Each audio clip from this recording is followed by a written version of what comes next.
Hi, I'm JoAn Risdon. I'm going to talk to you about creating how you want to be remembered.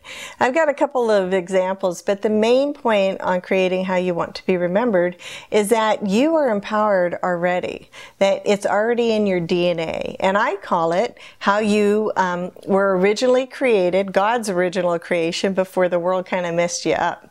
So when you get back to your original DNA and you say, I'm going to create how I want to be remembered, the main point is that you get to make choices all along the way in your life, in how you want to be remembered and how you want your life to be.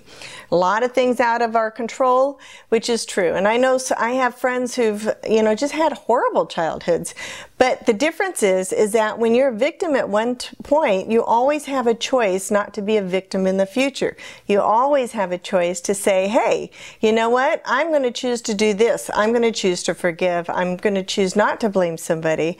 And in that way, that's how you create how you want to be remembered, because it actually changes you back. And the more you go through this process, it brings you back to who you were and how God originally created you. When you get back to how God originally created you, then that's when you're most powerful. That's when you're going to make a difference, not only in your world, in the world around you, whether it's your family or the people you affect through the day, in the world in your state or city that you live in the United States, or even in the world. I mean, it all is dependent on you.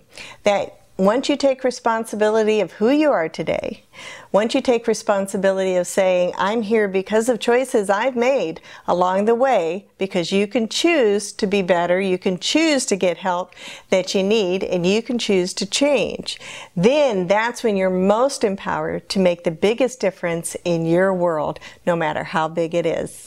And so, thank you for listening to this. I'm going to give you some examples in the next teaching. Look forward to seeing you then.